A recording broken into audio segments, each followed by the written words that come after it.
जय गुरु जी। शुक्राना गुरु जी, अनंतम शुक्राना हमारे गुरु जी महाराज का। ओम नमः शिवाय। शिव जी सदा सहाय। ओम नमः शिवाय। गुरु जी सदा सहाय। शुक्राना, अनंतम शुक्राना। आज पता नहीं सुबह से मन में भाव आ रहे थे कि जब लोगों के प्रश्न सुने जाते हैं या जब वो क्वेश्चन करते हैं तो उनके मन में एक बहुत बड़ी कन्फ्यूज़न होती है। वो हमेशा से दिमाग में या मन में यही एक कन्फ्यूजन रखते हैं कि ये गुरु हैं, ये भगवान है। मतलब हर किसी को देखने का उनका जो नज़रिया होता है वो बिल्कुल डिफरेंट होता है, जबकि गुरु के अंदर ही भगवान स्थित होते हैं। ये बहुत बड़ी सच्चाई है और हमारा जो गुरु है वही हमें भगवान का रूप, उनके दर्शन करा सकता है। और गुरु के बिना ये संभव ही नहीं कि आप अपने परमात्मा से मिल पाओ। और गुरु ही है जो हमारी सॉल को प्योर करके हमें उस परमात्मा के दर्शन करा के उन चरणों तक पहुंचाता है जहां पर भी हमारी मंजिल है या जो हम चाहते हैं कि हम अपने परमात्मा के चरणों में रहें। वो कोई भी रूप हो, कुछ भी हो, लेकिन वहां तक लेकर गुरु ही जाता है। गुरु का स्थान पूरे संसार में सबसे बड़ा है। संगत जी, हमेशा कंफ्यूजन लोगों के मन में ये रहती है कि नहीं, ये तो गुरु हैं, ये भगवान अलग है, ये अलग है। हमेशा से जितने रूप होते हैं उतने विचार, उतने भाव, लेकिन ज्योति एक ही होती है। बस वो शक्ति, वो डिवाइन लाइट, वो एनर्जी आपको अपनी तरफ किस तरह खींचती है, ये सब उसकी मर्जी होती है, हमारी नहीं। हमारे ऊपर तो सिर्फ आंखों पर जो पर्दा डला है वो हमें उस परमात्मा को पहचानने ही नहीं देता।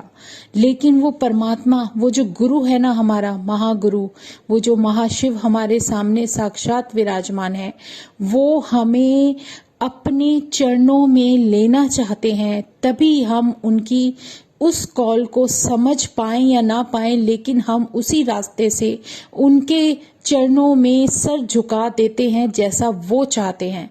क्योंकि हमारी सॉल का क्या कनेक्शन है, कब से हम उनकी संगत है या कब से हम उन्हें ध्याते आए हैं, ये सब वो जानते हैं, हम नहीं जानते। हमारे अंदर, हमारे ऊपर उनका हाथ, उनका आशीर्वाद किस पल, किस क्षण होता है, ये सब भी वो हमें समझा देते हैं। और पता नहीं क्या हमारे अंदर है, क्या बाहर है, सब वो परमात्मा जानता है। हमारी कन्फ्यूजन वो जानता है। वो हमें ये समझा देते हैं कि गुरु एक ऐसी शक्ति है जो आपको आपके जीवन में आपकी मंजिल तक जो हाथ पकड़कर लेकर चलती है और आपको हर मुसीबत से बचाती है, हर कठिनाई से बचाती है। अगर गुरु तुम्हारे साथ है ना, तो सारे भगवान, जितने रूप आप मानते हो ना, वो सब तुम्हारे साथ है। और अगर गुरु साथ है तो कोई ऐसी शक्ति नहीं जो आपका साथ ना दे। वो सबसे बड़ी डिवाइन एनर्जी है। अगर हमारे रास्ते में कुछ रुकावट बनता है तो हमारे कर्म बनते हैं। जो कर्म हमारे पता नहीं प्रारब्ध से कैसे चले आ रहे थे, सब कर्मास का ही खेल है। अगर हम दुख उठाते हैं, सुख उठाते हैं, सब हमारे कर्मों के ऊपर है। हमें क्या मिल रहा है, क्या नहीं मिल रहा, सब कुछ उस परमात्मा की रजा में हमें मिलता रहता है। जो हमारे लिए बेहतरीन होता है, जो हमारे लिए बेहतरीन है, वो परमात्मा हमें देते हैं। इसमें कोई शक नहीं है। क्योंकि पता नहीं हम इस काबिल थे या ना थे, लेकिन उसने अपने चरणों से लगाया, उसने अपना आशीर्वाद दिया, उसने अपनी सेवा बख्शी। इससे बेहतरीन जीवन कोई हो ही नहीं सकता। तो शुक्राना है हमें हमारे गुरुजी महाराज का, अनंतम शुक्राना। हमारी किस्मत अच्छी, हमारी बहुत ही ज़्यादा कोई ना कोई ऐसा कर्म अच्छा होगा जो हम अपने पूर्ण गुरु से मिल गए। उस पूर्ण गुरु की दृष्टि हम पर आई। ये हमारे जैसी संगत के लिए सौभाग्य होता है, बहुत बड़ा सौभाग्य, हर किसी को नहीं मिलता। ये उस गुरु की कृपा है। एक वो जो महाशिव जो हमारे पूर्ण गुरु के रूप में हमारे सामने साक्षात विराजमान है, जो वो शिव शक्ति है, वो ही हमें किस कदर संभाले हुए है, कितने जन्म हमने लिए होंगे तब जाके हमें उनका साथ मिला। इससे बेहतरीन हमारे जीवन में कोई सच्चाई हो ही नहीं सकती और उनके जैसा साथी कोई हो ही नहीं सकता। ये बहुत बड़ा सच है। और सच में अगर परमात्मा को आप मानते हो, आप किसी भी भगवान को मानते हो, तो गुरु का निरादर कभी मत करना, क्योंकि गुरु हर उस परमात्मा के ऊपर स्थित होता है। चाहे कोई भी भगवान हो, कोई भी उसका जन्म हो, कोई भी उसका अवतार हो, बिना गुरु के वो कभी आगे नहीं बढ़े। क्योंकि बिना गुरु के आप कभी अपने जीवन में सफलता प्राप्त कर ही नहीं सकते। अगर हमारे कर्मों से हमें कोई बचा सकता है तो वो गुरु बचा सकता है।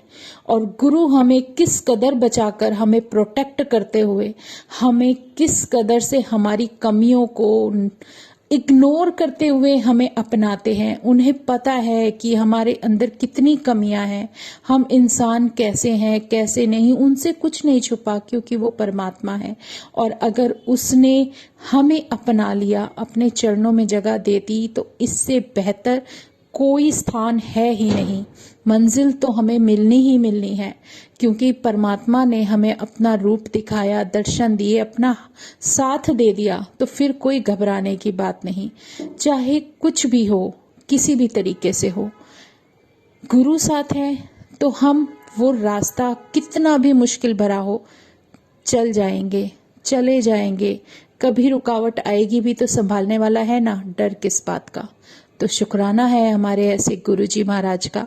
आज दशहरा है, आज इतना पावन दिन है।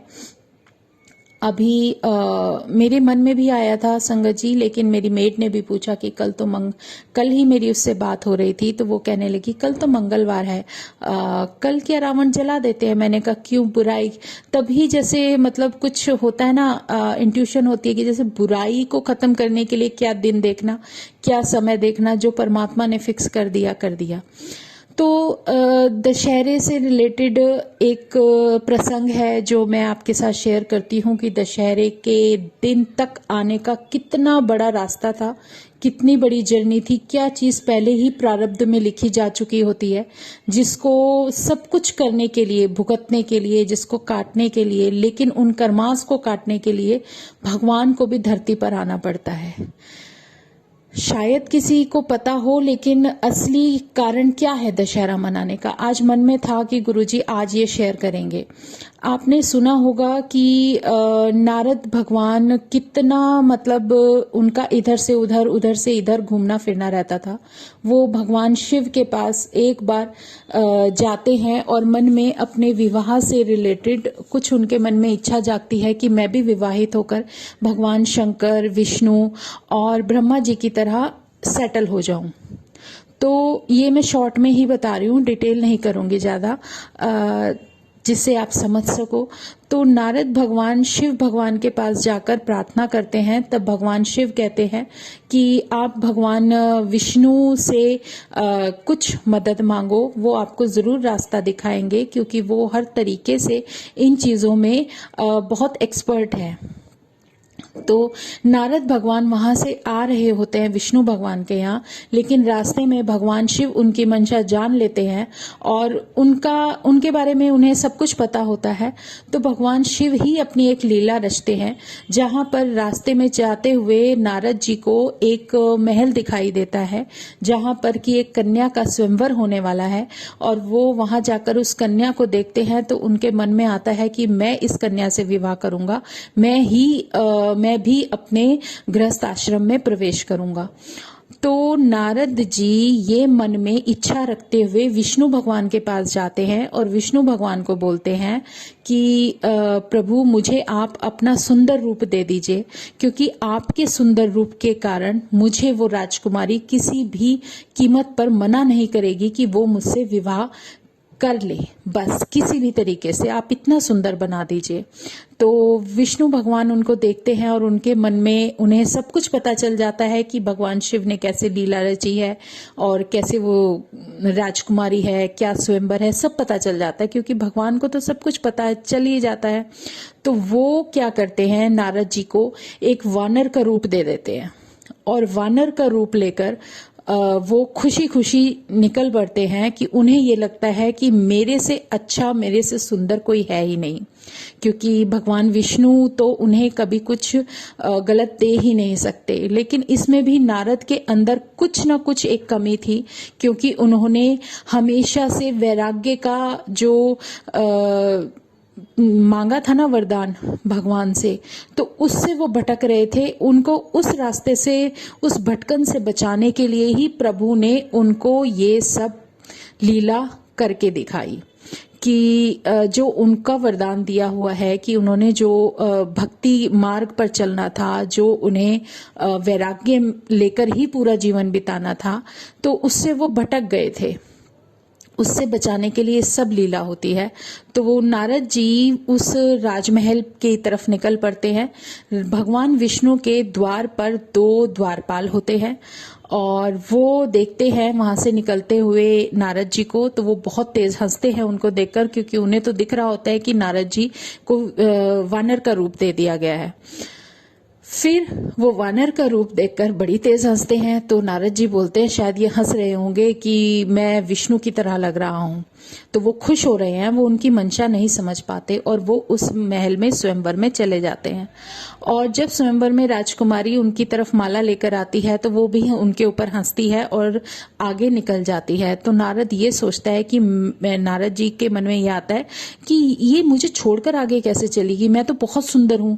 तो वो वहां पर बोलते हैं, सभा में राजकुमारी को रोकते हैं कि नहीं, तुम मेरे गले में डालोगी।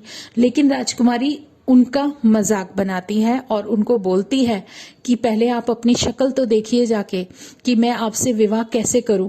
सब राजकुमार जो वहां पर होते हैं वो सब हंसने लगते हैं। तो नारद जी को कुछ एहसास होता है कि उनके साथ शायद कुछ गलत हुआ है और वो वहां से निकलते हैं और बाहर अपनी छवि देखते हैं जाकर। तो उन्हें बड़ा दुख होता है, वो देखते हैं कि वो तो वानर बन चुके हैं।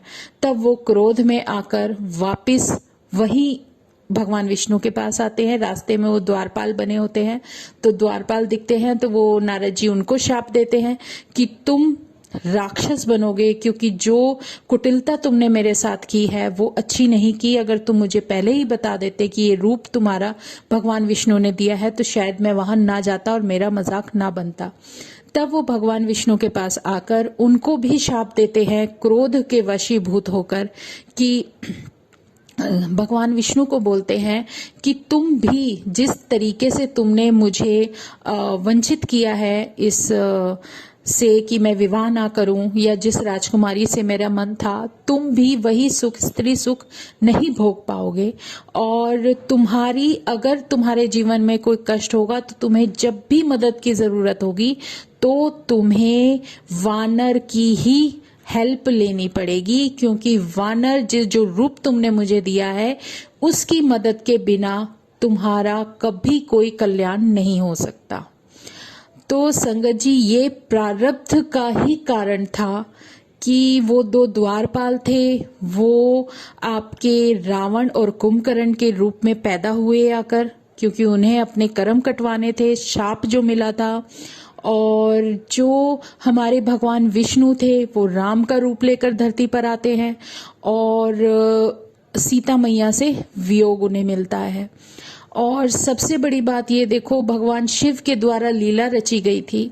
भगवान शिव को राम की मदद करनी थी, राम भगवान भी उनसे हेल्प मांगेंगे। इसी करके भगवान शिव ने अपने अंश में उस हनुमान को जन्म दिया, जिस हनुमान में भगवान शिव का अंश है, और वो बड़े होकर भगवान राम की मदद करते हैं। तो हर चीज, कहने का मतलब ये है, जितने भी अवतार अगर धरती पर होते हैं ना, तो उन सब का प्रारब्ध से कोई रिलेशन होता है। बिना किसी मकसद के कोई भी जन्म नहीं लेता। इसी तरह हम इंसान हैं, हमें भी बिना किसी मकसद के ये जन्म नहीं मिला। हमारा भी सोल का कोई किसी ना किसी से कोई कनेक्शन होता है। कुछ तो क्रॉस ऐसा हमें झेलना है जो हमारी जर्नी के हिसाब से हमें इस जन्म में काटना है। कौन हमारे साथ गलत कर रहा है, तो हो सकता है कि हमने भी पिछले जन्म में उसके साथ कुछ गलत किया होगा। तो ये सब चलता है और इस सब को जानता कौन है? हमारा गुरु, जो हमारे साथ उस रूप में विद्यमान है और जिसने हमारे पता नहीं कितने जन्म देख लिए हैं, हमसे क्या क्या गलतियां हुई, क्या क्या नहीं हुई, वो सब कुछ जानते हैं और उन्होंने हमें हर तरीके से प्रोटेक्ट किया हुआ है। ये उस परमात्मा की मर्जी है और हम अगर उसकी रजा में ना रहें तो हमारी बहुत बड़ी गलती होगी। ये भगवान, ये जो महाशिव जो धरती पर जन्म लेते हैं और एक पूर्ण गुरु के रूप में हमारे साथ हमारे सामने विद्यमान है, एक ऐसा स्वरूप उन्होंने दे दिया जिसको शायद हम अगर ना पहचान पाए, वो ना चाहे तो हम नहीं पहचान सकते। ये भी बहुत बड़ी बात है और शुक्राना है हमारे गुरुजी का, जो उन्होंने हमारी आंखों से पर्दा हटाया और हमें अपने चरणों में जगह दी। इंसान के अंदर जो भी जिसकी भी कॉल उनके द्वारा की जाती है ना, वो जब बुलाते हैं तो वो ये नहीं देखते कि तुम्हारे अंदर कितनी कमियां हैं। हम अगर कुछ लेने भी जाएंगे तो 1000 कमियां निकाल कर छोड़ देंगे कि नहीं ये ऐसा, ये ऐसा, ये ऐसा। लेकिन मेरा परमात्मा एक ऐसा है जो कभी ये नहीं देखता कि इसके अंदर कितनी कमियां हैं। वो हमारे अवगुण कभी नहीं देखते, कितनी गंदी सॉल है वो भी नहीं देखते, किस सॉल ने क्या क्या किया है उन्हें सब पता है। लेकिन वो सब कुछ जानते हुए भी उसके सारे कर्मास अपने ऊपर ले लेते हैं। इससे बड़ा भगवान आपको कहाँ मिलेगा? और इससे ज्यादा भगवान की परिभाषा क्या होगी कि वो तो सिर्फ कल्याण करने के लिए आया है। उसने हमारे सर पे हाथ भी रखा, उसको पता है हमारी सॉल में कितनी कमियां हैं या हम क्या क्या कर सकते हैं। रास्ता वो दिखाते हैं, चलने का रास्ता बताते हैं, हमें किस कदर भटकने से बचाते हैं, हर मुश्किल से प्रोटेक्ट करते हैं। तो ऐसे भगवान का, ऐसे परमात्मा का शुक्राना, कितना शुक्राना करें वो सब कम है। तो शुक्राना हमारे गुरुजी महाराज का, जो हमें अपने इतने प्यारे डिवाइन दर्शन दिए और हमें इतनी मुश्किलों से बचाकर यहाँ तक लेकर आए। शुक्राना, अनंतम शुक्राना। जितना तेरे नाम का गुणगान करूं उतना कम है, जितनी तेरी नाम की वडियाई करूं उतनी कम है। बस तू मेरी आंखों के सामने रहे स्थापित, मैं हमेशा तेरे चरणों में सर झुकाकर अपनी उन सब गलतियों की क्षमा मांगती रहूं जो मैंने की है या नहीं की, मुझे नहीं पता। लेकिन बख्शनहार बख्श देना, उन सब गुनाहों को बख्श देना जो मैं नहीं जानती लेकिन तुम सब जानते हो। जो तूने दिया वो बहुत दिया, जो नहीं दिया उसका भी शुक्राना, जो दे दिया उसका भी शुक्राना। बस अपने चरणों से अलग मत करना। जय गुरु जी, शुक्राना गुरु जी, अनंतम शुक्राना हमारे गुरु जी महाराज का। ओम नमः शिवाय, शिवजी सदा सहाय। ओम नमः शिवाय, गुरु जी सदा सहाय। शुक्राना, अनंतम शुक्राना। और सच में जो हम जय गुरु जी बोलते हैं, उसको बोलते ही हमारे अंदर इतनी अलग इम्यूनिटी आ जाती है कि उसको हम अपने अंदर ही एक एनर्जी के रूप में फील करते हैं। और सच में बहुत ज्यादा डिवाइन, इतने प्यारे दर्शन देते हुए जब परमात्मा के दर्शन करते हैं तो सब कुछ आंसर तो क्या, आप उनके सामने ऐसे खो जाते हो कि परमात्मा है ही इतना प्यारा और इतना सुंदर कि उसके सामने से आप नजर हटाकर चले जाओ तो ये आपकी हिम्मत हो ही नहीं सकती। ये उसका आशीर्वाद है कि वो हमें किस कदर बचाए हुए हैं। तो शुक्राना गुरुजी, अनंतम शुक्राना। बस हमें अपने साथ अपने चरणों से ऐसे ही लगा के रखना। जय गुरु जी, जय गुरु जी, जय गुरु जी।